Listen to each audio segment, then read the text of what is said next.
Katakan assalamualaikum. Waalaikumsalam warahmatullahi wabarakatuh. Tanya Ustaz yang disampaikan Ustaz di medsos,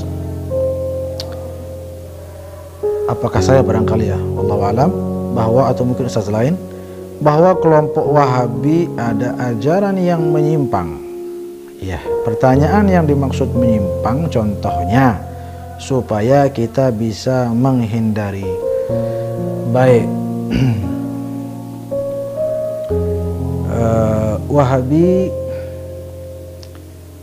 kalau berbicara penyimpangan sebetulnya begini, ada hal-hal yang sifatnya prinsipil dan itu yang lebih prioritas untuk kita berhati-hati. Adapun sifatnya furu'iyat, furu'iyat itu apa? Cabang-cabang fikih, muamalat, gerakan dalam sholat, kunut tidak kunut, ya kalau itu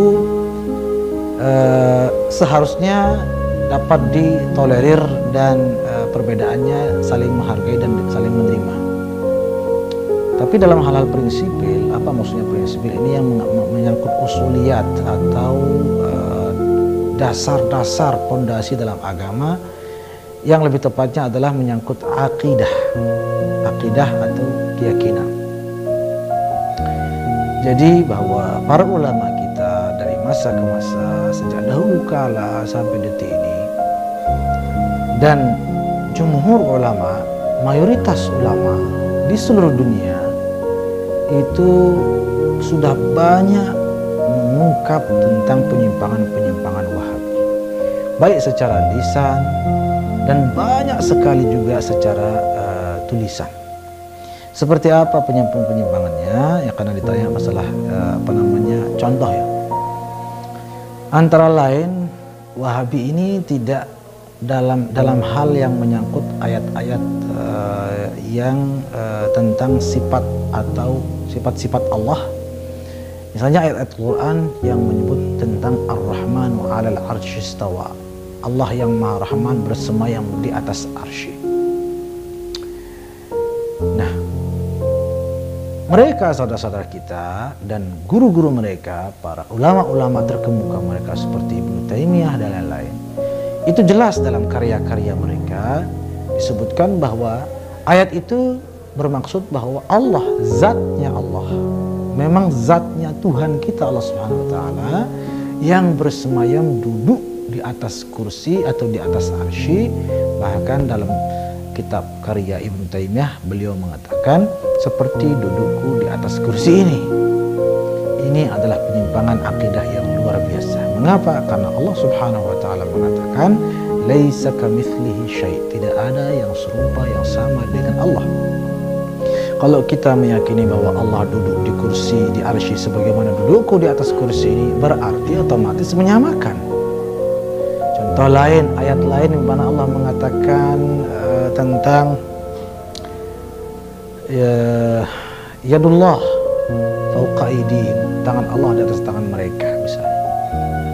Atau dalam ayat lain afa amintum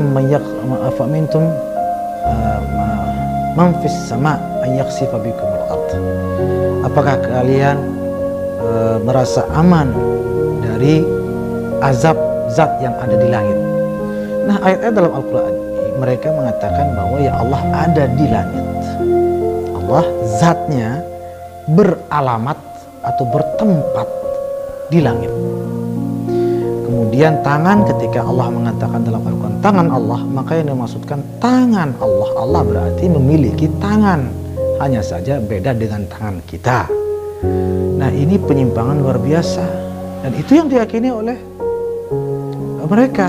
Dan para ulama kita sudah menegaskan bahwa itu jelas-jelas menyimpang. Kalau kita mengatakan Allah punya tangan, berarti Allah itu ada berfisik seperti kita.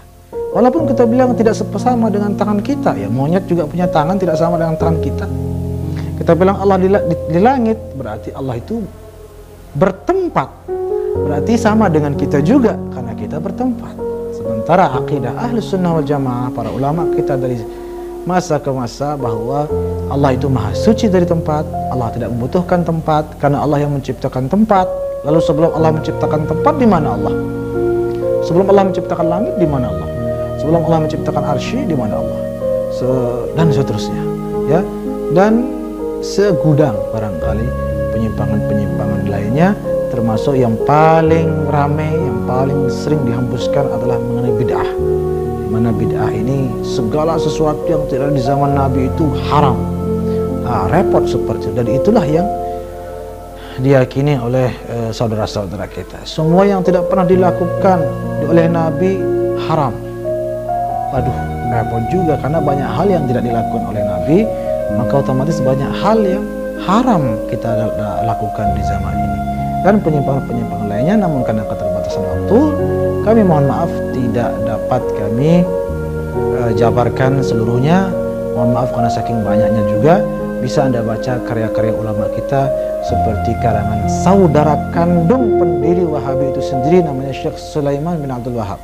Beliau punya kitab, kalau tidak salah judulnya As-Sawa'iqul Ilahiyah fi Raddi 'alal Wahabiyah, kalau tidak salah ya, mudah-mudahan saya tidak salah menyebut judulnya. Itu saudara kandung Muhammad bin Abdul Wahab, pendiri Wahabi sendiri, itu menentang saudaranya. Bahkan orang tuanya Syekh Abdul Wahab itu menentang anaknya. Jadi pada zaman pendiri Wahabi ini sudah ditentang oleh semua ulama pada masa itu, bahkan sejak masa-masa sebelumnya. Mudah-mudahan Allah Subhanahu wa taala memberikan hidayah kepada kita semua, amin ya rabbal alamin.